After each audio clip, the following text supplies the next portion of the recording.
짧은 지면에 자기를 효과적으로 어필하기 위한 언어들. 그래서 오늘 저는 면접 언어라를 좀 표현을 썼는데요.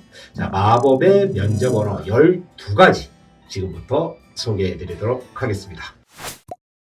첫 번째부터 한번 살펴볼까요? 업종 언어라는 표현을 써봤는데요. 그 업종에서 쓰는 언어들이 좀 있습니다. 그래서 여러분이 그 자소서나 면접을 볼 때 그 업에서 쓰는 용어들을 좀 활용하시는 건 되게 좀 의미가 있습니다. 두 번째는 이제 기업 언어인데요. 이거는 여러분 지원하는 회사 이야기입니다. 그래서 회사가 가지고 있는 어떤 브랜드, 그 회사가 취급하고 있는 제품, 그리고 그 회사가 주로 타겟으로 하고 있는 고객군, 그리고 나름대로 시장에서의 어떤 포지셔닝, 이런 것들을 사실 언급해 주는 건 되게 의미가 있습니다. 세 번째는 이제 경영의 언어입니다. 경영학에서 쓰는 여러 가지 용어들을 좀 쓰고요. 예를 들면 밸류 체인이 어떻다, 사업 모델이 어떻다, 그래서 구독 경제가 어떻다, 경영이나 경제에서 쓰는 단어들 있죠. 이런 내용들을 용어들을 조금 쓰시는 게 훨씬 더 좀 좋겠고요. 거기에다가 재무 용어들이 좀 있습니다. BEP가 어떻고, ROI가 어떻고, 회전율이 어떻고, 이런 이야기들은 면접 볼 때 많이 안 하셔도 되고요.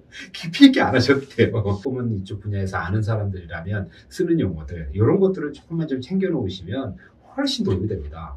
네 번째는 이제 전공 언어입니다.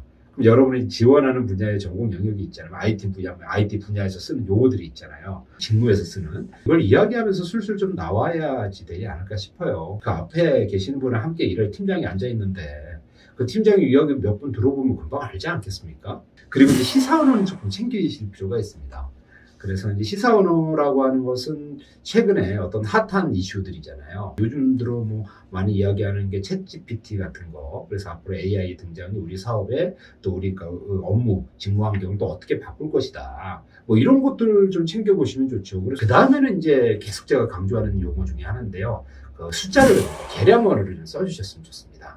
그래서 여러분이 인구가 앞으로 줄어들잖아요. 이렇게 표현하지 마시고요. 자, 2030년도에는 지금 인구에서 뭐 5%가 줄어들 예정입니다. 뭐 이런 식의 느낌으로 표현을 하셨으면 훨씬 좋습니다. 중요한 숫자들 있잖아요. 이런 숫자들 몇 가지만 좀 익히셔가지고 자연스럽게 좀 구현이 된다고 하면 훨씬 더 좀 유리한 포지션을 좀 가질 수 있지 않을까 싶습니다. 그 다음은 축약 언어, 제가 축약 언어, 그리고 약어라고도 표현을 좀 하긴 하는데요. 공식화된 약어가 있고 비공식화된 약어도 있어서 막 쓰지는 마시고요. 약간 전문 용어이면서 약어들 있잖아요. 그 업계에서 또 그쪽 분야에서 쓰는 말들, 이런 거는 조금 챙겨 놓으시는 게 훨씬 낫습니다. 여덟 번째는 그 현장 언어입니다. 이런 말들을 뭐 다 할 수는 없고요. 주로 많이 쓰게 되는 언어들을 좀 챙겨서 아주 현실 감각을 가지고 이야기를 하니까 상당히 면접관들한테는 어필이 될 수 있거든요. 여러분이 또 감명 깊게 읽었던 도서들 있죠. 이런 것들을 좀 활용하시면 좋습니다. 도서의 제목을 이야기를 하면 그 책을 상대가 읽을 수도 있고 안 읽을 수도 있거든요. 안 읽었더라도 그 책이라는 건 알잖아요. 자신이 갖고 있는 강점, 어떤 시사점, 지원 동기, 그리고 앞으로 나의 비전, 이런 거 이야기를 할 때 책에서 받았던 그 영감을 같이 활용해서 녹여서 이야기를 하면 훨씬 더 설득력이 있더라는 겁니다. 그렇다고 너무 이게 어려운 책 하지 마시고 상대도 어느 정도는 좀 알고 그런데도 약간 격은 있고 이런 책들을 조금 챙기셔서 그런 도서들을 좀 활용하시는 그런 의미가 있죠. 열 번째가 사자성어거든요. 많은 설명을 해야 될 말들을 상당히 함축적으로 표현할 수 있다는 거예요. 자소서에서 쓰시고 말할 적에도 자꾸 쓰시고 하려고 하시라는 거죠. 한 번째는요, 인물 언어들.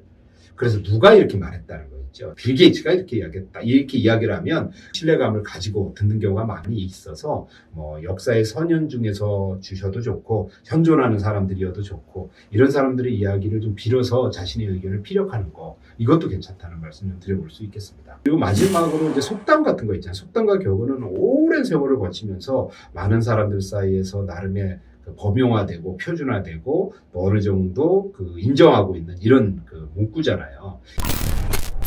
앞에서 다루었던 우리 총 몇 가지였어요? 12가지. 여러분들 자소서도 쓰시고 면접하신 인터뷰하실 때 활용을 하시면 훨씬 더 도움이 되겠다. 이 말씀을 드리겠습니다. 그래서 이 12가지 마법의 언어, 면접 언어 꼭 좀 챙기셔가지고 활용하시기 바랍니다. 네, 수고하셨습니다.